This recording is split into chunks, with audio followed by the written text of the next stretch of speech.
자, 오늘 함께 나누실 말씀은요, 마태복음 5장 3절 1절 말씀입니다.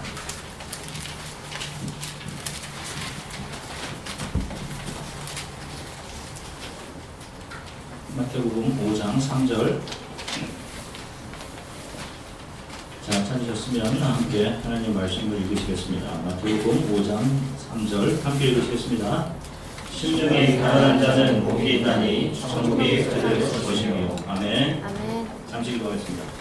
사랑해 주님, 이제 저희들이 하나님의 말씀을 기다립니다. 가장 연약하고 부족한 종을 통해 선포되어지는 말씀인데, 먼저 종의 마음 부수어 주시고 모퉁이 돌 대신 예수 그리스도께서 모든 성도들의 의심과 하나님 세상에서의 염려와 모든 것들을 부수어 주셔서 우리가 하나님의 은혜로만 사는 자임을 말씀을 통해 고백하게 되도록, 다시 한번 믿음 확실히 붙잡고 믿음의 여정들을 걸어가게 되도록 성령께서 도우시기를 간절히 소망합니다. 아멘. 감사드리며 주 예수 그리스도 이름으로 기도드립니다. 아멘. 할렐루야. 아멘. 한 주간 동안 평안하셨죠? 네. 앞으로 더 자리가 이제 좀 협소하게 될 것 같은데, 이제 여러분 우리가 당분간도 잘 견뎌내셔야 됩니다. 이렇게 가까이 있으니까 또 친밀함이 있는 것 같아요. 더 친밀함이. 몇 분들 보고 좀 인사를 좀 하겠습니다. 여러분들.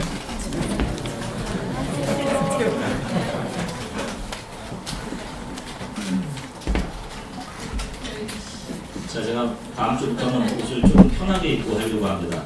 다음 주부터 여러분들과 좀 더 편하게 하도록 하겠습니다. 오늘 그렇게 하려고 하다가 여러분들께 먼저 여쭤보고 하는 게 허락한 것 같아서. 자, 하여간 여러분도 감사합니다. 자, 오늘은 가난의 옷을 입고 갈보리 언덕을 넘는다 라는 제목을 가지고 말씀을 진도하겠습니다. 자, 오늘 우리가 읽은 이 본문은 산상수훈 팔복설교의 맨 처음에 나오는 부분입니다.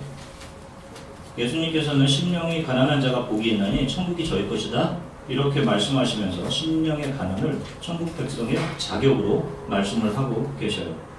자, 그러면 성경이 말씀하는 심령의 가난이란 무엇인지 우리가 이걸 좀 살펴보도록 하겠습니다. 아마도 신앙생활 하는 분들은 자기 스스로의 신앙을 평가하는 기준들이 아마 있을 겁니다. 예를 들어서 자신이 좀 더 좋은 인격의 사람으로 변해가는 것이라든지, 또 좀 더 많은 시간을 내가 하나님을 위해 사용하는 것이라든지, 자신의 물질과 탤런트를 주께 더 드릴 수 있는지, 이런 것들로 자신의 믿음 생활의 진보를 가늠해보려는 아마 그런 경향들을 가지고 계실 거예요. 여러분 생각해 보십시오. 여러분들은 어떤지, 스스로의 신앙을 무엇으로 평가하고 있는지. 자, 제가 지금까지 말씀드렸던 이런 것들은, 이런 시도들은 죄송하지만 다 성경적이지 못한 시도들이에요. 성도는 하나님을 알면 알아갈수록 하나님 앞에서 자신의 존재는 자신이 어떤 노력을 하고 또 더 좋은 성품으로 변화되어 가고 어떤 업적을 쌓고 고지 더 높은 지위에 올라가서 세상 사람들보다 좀 더 나은 가치를 이끌어내는 그런 것으로 결정되는 것이 아니라, 나는 하나님의 은혜 없이는 살아갈 수 없는 존재이구나, 예수 그리스도의 은혜 없이는 살아갈 수 없는 존재이구나, 내 안에 정말로 선한 것이 하나도 없구나, 여러분 이 사실을 깨달아가는 것이에요. 이게 신앙생활입니다. 바로 하나님의 은혜 안에서 자기 자신을 보게 되는 거예요. 그 은혜 안에서 자기 자신을 보니까 나는 그 엄청난 사랑을 받을 자격이 있는 존재가 아님을 알게 되는 겁니다. 그래서 면목없고, 그럼에도 그런 나를 품어서 하나님의 자녀로 이끌어내시고야만은 그 아버지의 은혜와 사랑 앞에 너무도 감사하고, 그래서 저는 감히 아들이라 불릴 자격도 없습니다 라고 감격하면서 그 은혜에 자신의 삶을 포개어서 살아가게 되는 거예요. 그래서 나의 육신에 속한 것들을 비워내버리고 십자가의 길을 가는 자들이 크리스찬, 성도인 것입니다. 아까 이야기한 다른 것들은 크리스찬으로서 나타나는 그런 행태들이 아닌 거예요. 오직 은혜로만 살아가는 것입니다. 시편 40편 17절을 보시면, 여러분들이 빨리 이제 찾을 수 있으면 앞에 없어서 찾으시면 보면서 하시면 더 나을 것 같아요. 자, 시편 40편 17절을 보면 시편의 저자가 이런 이야기를 합니다. 40편 17절. 나는 가난하고 궁핍하오나 주께서는 나를 생각하시오니 주는 나의 도움이시오 나를 건지시는 이시라. 나의 하나님이여 지체하지 마소서. 자, 이런 고백을 드립니다. 나는 가난하고 궁핍하오니 하나님이여 지체하지 마시고 나를 좀 도와주십시오. 이런 고백해요. 그리고 시편 69편 29절에 보면 다윗이 이렇게 고백합니다. 69편 29절. 오직 나는 가난하고 슬프오니 하나님이여 주의 구원으로 나를 높이소서. 자, 이런 고백이에요. 자, 시편의 저자는 극심한 고통 속에서 이 찬송을 지금 하나님께 올려드리고 있습니다. 여기서 내가 가난합니다라고 하나님께 부르짖는 것은 지금 이 상황에서 나를 건지시는 분은 오직 하나님 한 분이십니다. 내가 사는 것은 하나님의 은혜로만 삽니다. 하나님의 능력 안에서만 살 수 있습니다. 자신이 본 자기 자신의 심령의 상태를 하나님께 고백하고 있는 거예요. 하나님 앞에서 세상의 것을 의지하거나 나를 신뢰할 만한 것이 하나도 없는 상태, 이것을 심령의 가난한 상태다라고 말하고 있는 것입니다. 아시다시피 다른 종교인들이나 이 세상에서 인격을 수양하는 사람들도 가난, 청빈의 삶을 강조하며 살아갑니다. 그런데 과연 인간이 자기 힘으로 이 가난의 상태로 들어갈 수 있는 존재일까요? 여러분들 공부해서 박사 이제 하시고 박사 되셨고 이제 공부의 과정을 하나씩 밟아 가시는데 여러분 그렇게 공부하셔서 가난하게 되시겠습니까? 우리가 살아가는 이 세상은 유한하고 제한된 자원을 수많은 사람들이 치열하게 경쟁적으로 사용하고 있는 장이에요. 제한된 자원 앞에서 사람들은 힘을 동원해서 그 자원을 차지하려는 수많은 일들을 합니다. 여러분들이 공부를 잘못 사용하면 여러분들도 그렇게 될 수 있는 거예요. 공부를 제한된 자원을 더 사용하려는 것으로 사용할 수 있게 되는 거예요. 대표적인 것이 전쟁이죠. 예전에 한국을 방문했을 때 양평에 있는 아프리카 문화 전시관에 가본 적이 있습니다. 살펴보니까 아프리카의 역사 또한 부족과 부족 간의 전쟁으로 점철된 그런 슬픈 역사를 가지고 있어요. 아프리카.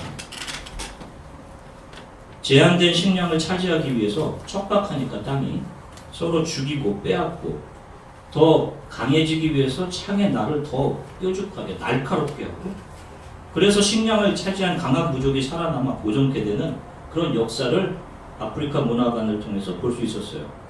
또 박물관 한켠을 보니까 특별히 아주 큰 부스에 아프리카 가면 전시관이 있더라고요. 아프리카 가면. 우리나라의 가면에는 해학이 들어있다라고 이야기를 합니다. 안동 하회탈을 보면 처음에 볼 때는 무섭지만 그 표정이 다 다르다고 하죠. 그래서 실소를 자아내는 재미있는 표정들이 그 안동 하회탈 안에 들어있어요. 그런데 아프리카의 가면에는 생존이 들어있는 것 같았습니다. 그 가면의 용도가 전쟁 때 상대방에게 공포를 유발할 목적이 대부분이었는데 그러다 보니 그 가면에 인간이 담아낼 수 있는 최고의 공포를 담아낼 수밖에 없었던 것 같아요. 너무도 무서운 얼굴들을 하고 있어요. 그리고 실제로 그 가면과 똑같은 모습으로 자기들의 얼굴을 변형시켜간 종족도 있어요. 목을 길게 만드는 종족, 혀를 길게 해가는 종족. 여러분 부족한 생존 간에 지금 전쟁이 막 일어나고 있는데 미소를 머금은 하회탈 같은 걸 쓰고 나갈 수가 없는 거잖아요. 그렇죠? 그러다 보니까 가면이 점점 더 공포스럽게 변하게 된 것이에요. 결국 이 모든 것이 제한된 자원을 어떻게 해서든 자기 자신들만 사용하겠다고 하는 죄로 오염된 마음에서 유발된 것이라는 생각 때문에 오는 내내 불편함을 느꼈던 그런 기억이 있습니다. 뭐 이것이 어찌 아프리카뿐이겠습니까? 한국, 미국도 마찬가지죠. 그 자원을 제한된 자원을 빼앗아 자기의 것으로 만드는 기술이 조금 세련되어 보일 뿐이지 더 가지고 차지하려는 죄악된 인간의 본성에서 기인하는 것은 다 똑같아요. 인간은 가난해지려고 할 수 없습니다.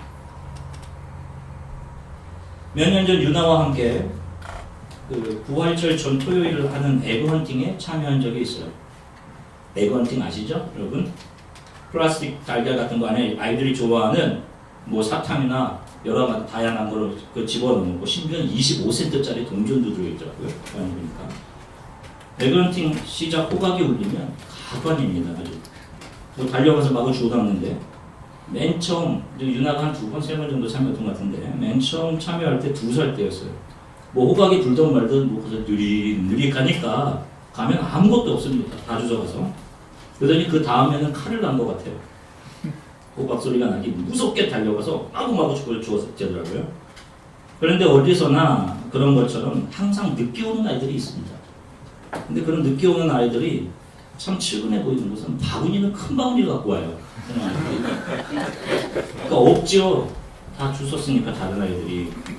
그래서 늦게 온 한 아이에게 유나가 가서는 자신의 것을 이렇게 바구니에 몇 개 나누어 주는 게 있을 것 같습니다. 그 아이의 엄마가 너무 고마워하고 유나를 칭찬해 주더라고요. How sweet 하면서. 그래서 집에 오는 길에 뭐 저는 뭐 속으로 뿌듯해하고 있었는데 오는 길에 유나가 저에게 아빠 뭐 할 말 없어? 저에게 아빠에게 칭찬을 받아내고 싶었던 겁니다. 결국 충분히 획득한 달걀둥이 중 일부 몇 개를 듣기 좋고 기분 좋은 칭찬과 맞바꾸치기 한 거예요. 그러면서 그런 유나의 치기 어린 행동이 조금의 선한 행동을 한 후 그 행동으로 나를 다른 사람과 비교해서 나는 괜찮은 신앙인이다 라고 그런 우월감을 얻어내고 그런 선들을 두고두고 나의 선의 창고에 보관해서 때마다 이야기 때마다 그걸 꺼내어서 나의 칭찬으로 챙겨내는 그런 저의 모습, 아니 우리 모든 인간의 모습과 조금도 다를 바 없는 이것이 인간이구나, 이것이 사람이구나, 이것이 아담이구나, 이런 것을 세상 배울 수 있었던 그런 에그헌팅 시간이었습니다. 역사 이래 인간이 추구해온 것은 행복이에요. 그런데 좀 더 정확히 말하면 이 행복이라는 것은 개별 자아의 욕망들이 채워지는 상태를 이야기합니다. 무한하지 않은 이 물질계 안에서 개인들이 자신의 욕구를 채워 나간다는 것은 결국 다른 누군가에게는 그 기회의 상실을 의미해요. 결국 제한된 물질계 안에서 내가 무엇인가를 가지려는 욕망은 다른 누군가가 가질 그 기회를 상실시킴을 통해 내가 얻게 되는 기회라는 거예요. 이것 때문에 힘을 가지려고 애를 쓰고 공부하고 노력하고 올라가려고 애를 쓰는 거죠. 인간이 살아가는 세상은 유한한 자원을 제한된 사람들이 사용해야 하는 전쟁터입니다. 누가 이런 전쟁터에서 자신의 것들을 다른 이들에게 나눠주겠어요? 나는 안 먹어도 되니 당신들 다 가져가십시오 하겠습니까? 인류가 만들어낸 사회 구조를 보세요. 다 가진 자들이 더 가지기 위한 구조란 말입니다. 여러분, 말도 안 되는 노예제도라는 것이 있었죠. 신분제도. 여러분, 미국에서 여성의 참정권이 인정된 때가 아마 제 기억으로는 1920년이에요. 불과 얼마 안 됩니다. 가진 자들은 어떻게 해서든지 정치적인 라비를 통해서든지 자신들의 기득권을 내놓으려고 하지 않는단 말이에요. 이것이 늘 부자 되려고 하는, 절대로 가난해지려고 하지 않는 인간의 본성인 것입니다. 그러면 우리 성도는 어떻게 가난해질 수 있어요? 네? 어떻게 가난한 심령의 자리로 우리가 내려갈 수 있는 겁니까? 내 의지로 우리가 나는 가난하게 돼야지 라고 나의 의지로 가난하게 될 수 있는 거예요? 작정 기도를 통해서 열심히 기도하면 내 안에 성품의 변화가 일어나고 의지가 변화되어서 가능한 것입니까? 내가 참고 참아내면 되는 거야? 이런 가난한 사람으로 될 수 있는 겁니까? 만약에 여러분 그렇다고 생각한다면 그런 분들에게 예수 그리스도의 십자가는 도대체 어떤 의미예요? 고린도후서 8장 9절 누가 찾아서 한번 읽어주시면 좋을 것 같아요. 고린도후서 8장 9절입니다. 좀 크게 찾으셔서 고린도후서 8장 9절입니다. 우리 주 예수 그리스도의 은혜를 너희가 알거니와 부유하신 자로서 너희를 위하여 가난하게 되시는 그의 가난함을 인하여 너희를 부유케 하려 하시느니라. 아멘. 자, 성도가 가난한 심령의 상태로 들어가게 되는 것은 예수 그리스도가 나를 위해 자신의 모든 것을 다 비워주신 바로 그 예수 그리스도의 가난, 그 예수 그리스도의 자기를 비워서 내어주심이 우리를 덮을 때 바로 성도는 예수 그리스도의 그 은혜와 사랑의 강보에 감싸져서 그 예수의 가난, 예수 그리스도의 자기 내어줌이라는 삶 안으로 들어가게 되는 거예요. 그 강보에 휩싸여서. 그래서 성도의 모든 의지와 정의, 자신의 가치, 칭찬을 이끌어내려던 그 마음들이 죽고 예수의 생명으로 살아서 바로 이런 성도들을 통해 예수의 가난이 그의 삶으로 나타나게 되는 거예요. 우리의 의지로 되는 것이 아닙니다. 이렇게 나타나는 가난이 진정한 가난이고 성경적인 가난인 거예요. 성령을 통해서 예수의 나를 위한 가난을 알게 되고 자신도 그 가난 안으로 들어가 예수의 흔적을 드러내는 삶을 살아내는 자들이 하나님 앞에 부요한 자로 드러나게 되는 것입니다. 조금 후 물질계를 넘어 영원으로 들어갈 때 하나님의 나라가 바로 이들의 것이다. 이 말씀을 하시는 거예요. 우리는 누군가 신앙생활을 하던 사람이 죄를 범해서 연이어 그의 신변에 어떤 재앙이라도 당하게 되면 욥의 친구들처럼 그것을 인과 응보의 방법으로 해석해 나가려고 합니다. 저 사람이 무슨 죄를 지어서 저런 벌을 받지? 저 사람 신앙생활을 저렇게 자기 중심적으로 형편없이 해나가더니 저런 벌을 받았네. 이런단 말이에요. 자, 그러면 제가 물어요. 그렇게 말하는 여러분 자신들은 죄 없이 살고 있습니까? 여러분들, 목사인 저도 마찬가지예요. 날마다 제 안에 있는 수많은 미움과 거짓과 탐심과 이기심을 봅니다. 그것 때문에 나를 의지 않고 하나님을 의지하게 돼요. 하나님 나를 좀 도와주십시오. 그렇게 말하는 여러분들 안에 미움과 거짓과 탐심과 이기심이 없어요? 아니죠. 나는 저 사람과 다르다는 그 겉과 속이 다른 중심을 보시는 하나님을 속이려 드는 그것이 더 큰 죄인 거예요. 그럼 그런 사람은 더 큰 벌을 받아야지. 더 큰 사고를 당해야지 맞는 거 아닙니까? 그러나 여러분, 지금 굉장히 중요한 한 가지, 우리의 죄나 선이나 다 상관없이 여러분들이 수많은 이기심과 죄로 미움으로 무너지고 무너져도 그런 여러분들이 범하는 죄나 여러분들이 행하는 선 상관없이 하나님은 이 역사 속에서 그러한 모든 것, 심지어 우리가 매일 걸려 넘어지는 그래서 범하는 죄들을 통해서도 하나님의 백성들의 입을 통해서 나는 내 힘으로 선과 구원을 이루어낼 수 없는 자군이요, 나는 약하고 악한 사람입니다. 이 고백, 이 사실을 알고 그래서 하나님의 은혜가 없이는 제가 살 수 없는 자이군요, 이것을 깨달아가게 하시는 거예요. 이것이 성도가 이 땅에 살아가는 인생인 거예요. 이것을 배우라고 하는 것입니다. 시편 51편 16절부터 17절에 보면 죄를 범한 다윗의 기도가 나와요. 시편 51편 16절서부터 17절. 시편 51편 16절서부터 17절. 다윗이 이렇게 기도합니다. 주께서는 제사를 기뻐하지 아니하시나니 그렇지 아니하면 내가 드렸을 것이라. 주는 번제를 기뻐하지 아니하시나이다. 하나님께서 구하시는 제사는 상한 심령이라. 하나님이여 상하고 통회하는 마음을 주께서 멸시치 아니하시리이다. 왕이던 다윗이, 가장 부자였던 다윗이 그렇게 자신에게 충직하던 병사, 가난한 병사 우리아로부터 그의 아내 밧세바를 탈취합니다. 이렇게 악한 인간이 어디 있어요? 그리고 거기에 머무르지 않고 그 우리아를 죽도록 위장해요. 이런 다윗에게 저와 여러분들이 무엇을 배울 수 있겠습니까? 그가 수많은 찬양의 시를 지었다고요? 그런 것?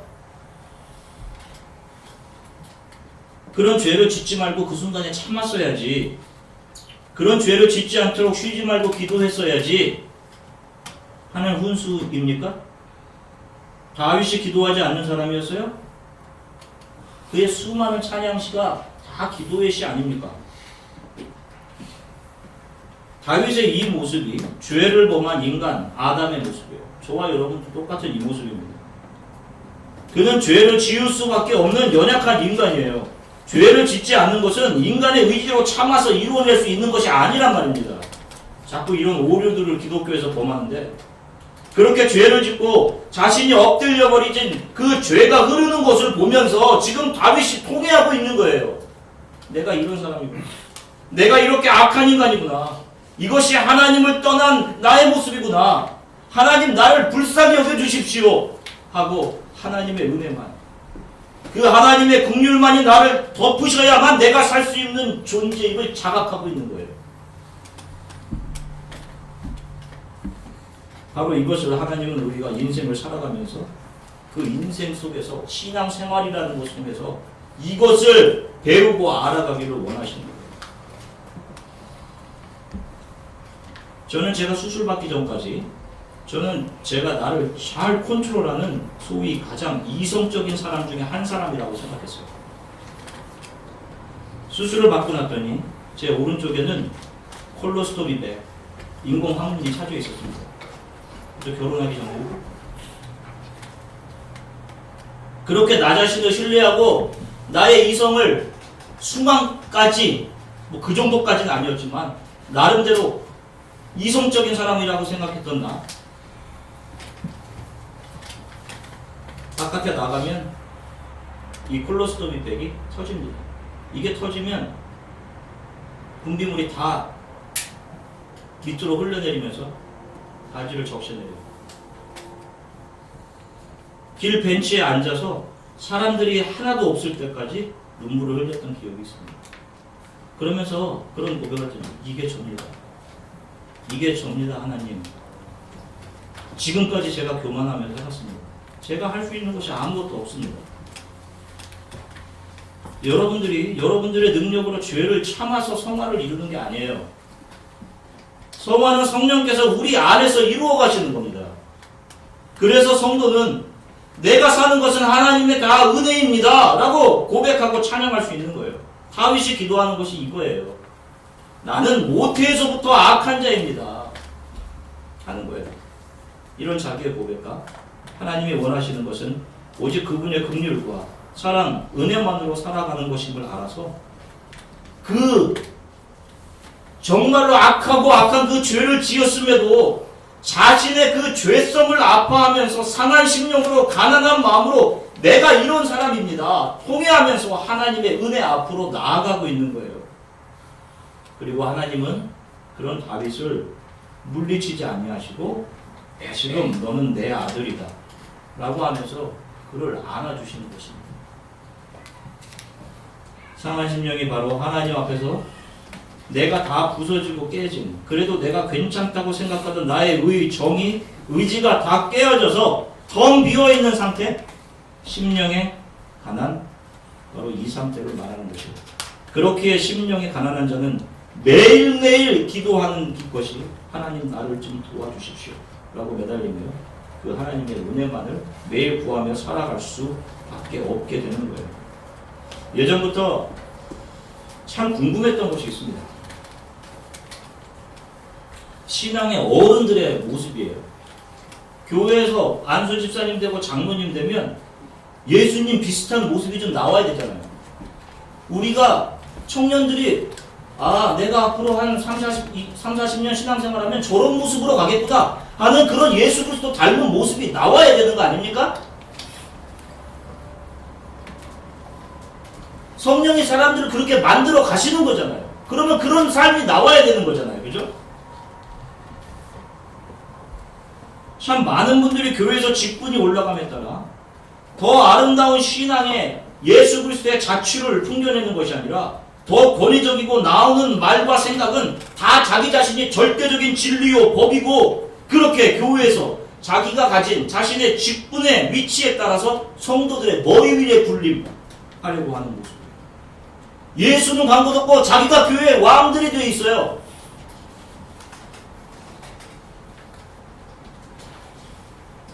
그리고 이런 모습에 상처받은 젊은이들은 교회를 떠납니다. 저도 예전에 얼마나 그런 생각을 했는지 몰라요. 심지어는 교회에서 감히 교회 어른에게 대든다고 버릇없다. 너는 믿음이 없어. 무슨 믿음이 없는 거는 자기가 판단할 게 아니잖아요. 그런 심한 모욕적인 말을 해서 젊은 청년들에게 한동안 교회를 떠나가게 하는 그런 일들도 봤어요. 왜 교회 어른들 신앙생활을 오래 한 사람들인데 이런 모습이 나타나는 거예요? 왜 신앙생활을 오래 한 어른들이 예수님의 모습을 닮아간 것이 아닌 세상 사람들의 모습을 닮아가 그의 삶에서 그대로 그 향기를 풍겨내고 있는 것입니까?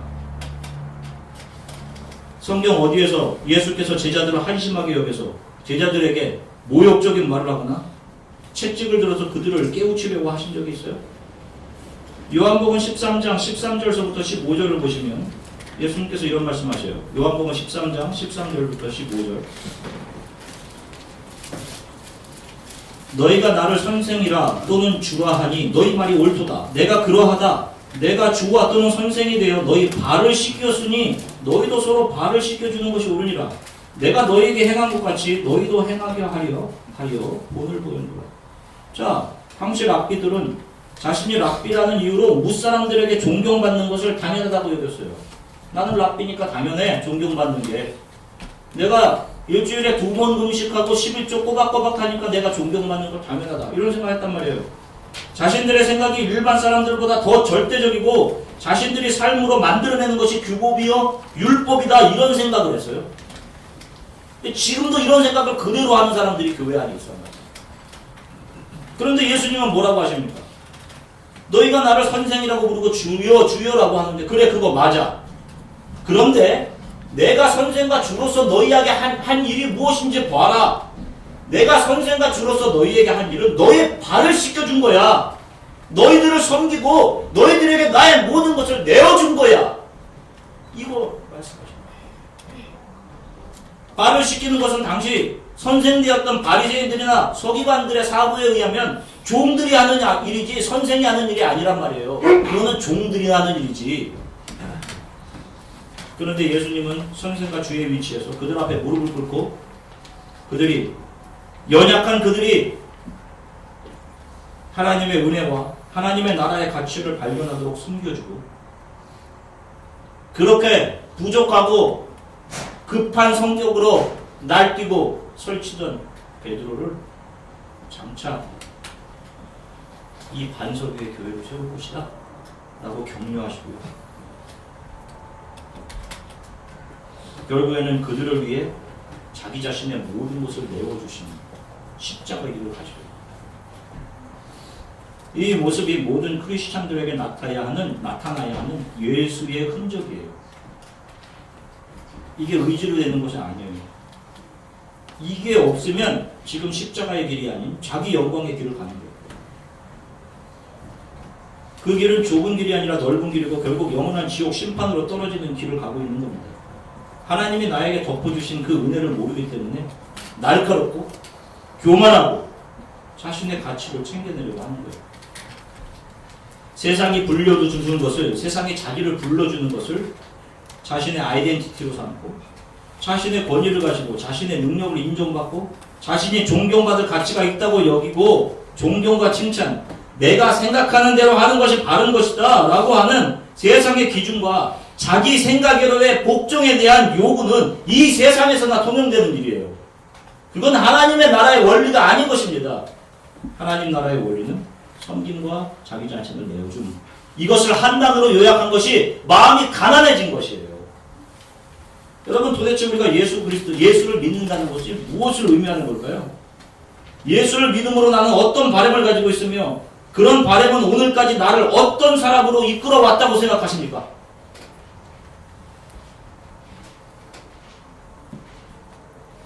만일 여러분들이 지금 하나님께서 나에게 축복하셔서 나는 세상에서 이런 사람이 되었습니다.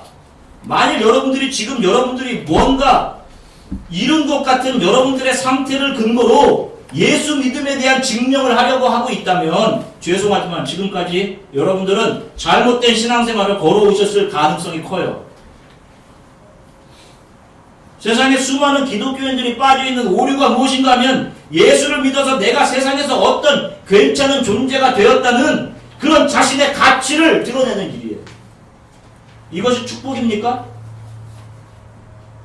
신을 잘 믿었더니 신이 세상을 잘 살아가기 위한 좋은 자원들을 나의 삶에 채워주셨다. 이건 제가 늘 이야기하는 토템 사상이잖아요. 토테미즘.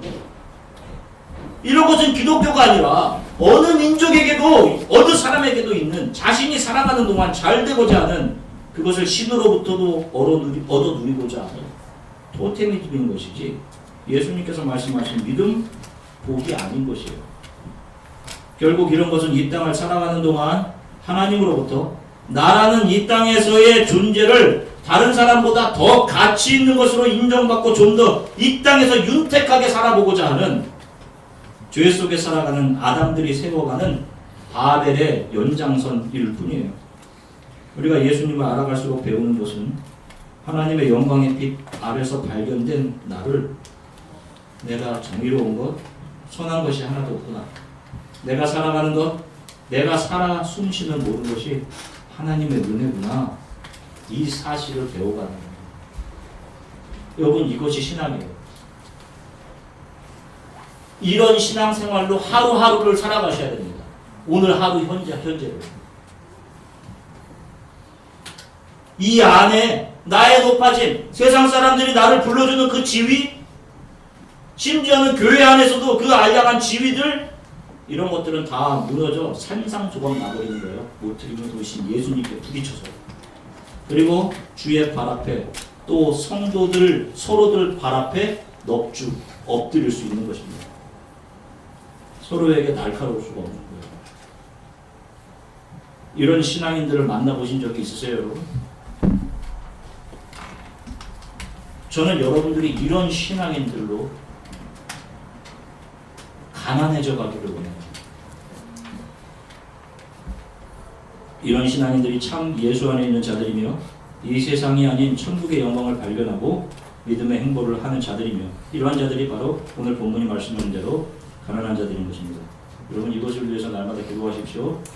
하나님의 은혜를 알고 내 안에 선한 것이 없음을 알아 나도 주 예수처럼 가난하게 해주십시오. 주 예수만 붙잡고 살게 해주십시오. 삶이 참 짧다는 것을 점점 더 느껴갑니다. 그러면서 저에게는 삶에서 오는 텐션, 긴장감이 있어요. 하나님 앞에 설 준비를 해가야 되는데 아내와도 이야기하지만 조금이라도 힘이 남아있을 때 하나님의 사랑이 더 필요한 자들을 돌아보는 더 낮아지는 더 가난한 삶을 감당하다가 하나님 앞에 서고 싶은 마음이 마음속에 들고요. 성령이 주시는 간절함이라고 생각합니다. 목사뿐이겠냐마는 저는 그런 생각을 합니다. 목사가 이 땅에서 많이 누리고 대접을 받게 되면 99% 타락합니다. 이것은 목사뿐 아니라 성도들에게도 예외가 없다고 생각해요. 그래서 베드로 전서 5장 8절에서 베드로 사도가 이런 말을 해요. 성도들에게 근신하라, 깨어라. 대전 마귀가 우는 사자같이 두루 삼키며 삼킬 자를 찾나니 여기서 성경에서 말하는 근신하라 라는 단어, 그레고레오라고 하는 이 단어는요, 이 세상에 대한 관심을 죽이고 하나님 나라의 가치를 바라보는 심령의 가난, 이것을 의미하는 그 의미로 사용된 단어예요. 가난한 심령으로 살아가라 하는 것입니다. 사랑하는 성도 여러분, 성도는 세상에 대해서 아사되어가고 이 물질계를 하나님의 은혜만 붙잡고 살아가는 자들입니다. 이것이 크리스천이에요. 물질계 속에서 가난이 복되다는 것은 역설이고 아이러니입니다. 그러나 여러분 기억하십시오. 여러분들 믿음이 진가를 발휘하고 보석같이 빛나게 되는 순간은 아이러니 속에서예요. 하나님은 장차 약하다고 고백하는 자들을 사용하셔서 강하다고 이 땅에서 자부했던 자들을 부끄럽게 하실 것입니다. 애통하며 십자가를 지고 이 땅에서의 삶을 살아가는 자들을 웃고 즐기며 자신이 주인이 되어서 삶을 살아가던 자들 앞에서 그들의 눈물을 씻기시고 존귀와 영광으로 그들에게 옷을 입혀주실 거예요. 그리고 웃던 자들의 웃음은 영원한 지옥 심판 앞에서 통곡이 되게 하실 것입니다. 이 땅을 나에게 선과 정의로움은 하나도 없습니다. 오직 하나님의 은혜와 사랑만을 붙들고 이 땅을 살아갑니다 라고 고백하며 가난으로 옷 입고 갈보리 언덕을 넘어간 자들이 결국 영원한 천국 하나님 나라에 당당히 들어가 예수 그리스도와 영원한 안식에 거하게 될 것입니다. 주 예수 그리스도의 마음으로 여러분들에게 권합니다. 주 예수가 우리에게 주신 자신을 내어주신 그 가난의 옷을 여러분들 저와 같이 입으시고 갈보리 언덕을 넘어갈 수 있게 되기를 바라요. 그 언덕을 넘는 순간 노심초사 우리를 기다리시던 아버지를 보게 될 것이며 그가 우리의 이 땅에서의 모든 눈물을 닦으시고 고난과 눈물로 얼룩진 우리의 옷을 벗기시고 존귀와 영광으로 아들의 옷으로 우리에게 옷 입혀 주실 것입니다. 이런 삶을 살아가게 되시기를 간절히 소망합니다. 우리 잠시 함께 기도하겠습니다. 하나님, 가난한 삶을 살게 해주십시오. 성령님, 나의 죄를 보게 하시고 내 안에 선함이 없음을 보게 해주십시오. 제가 이 세상에서 뭐가 되는 것이 아니라 날마다 하나님의 은혜 안에 발견되어서 하나님의 은혜로 제가 오늘을 또 살아갑니다. 그 은혜만 붙잡고 살아가게 해주십시오. 가지고 누리고 입으려 했던 세상에 대한 수많은 욕망들을 벗겨주시고 성령을 힘입어 살게 해주십시오. 이렇게 잠시 묵상하면서 함께 기도하겠습니다. 사해 주님, 진짜 감사합니다. 무상으로 함께 하나님 말씀을 나누게 하셔서 감사합니다. 주 예수 그리스도께서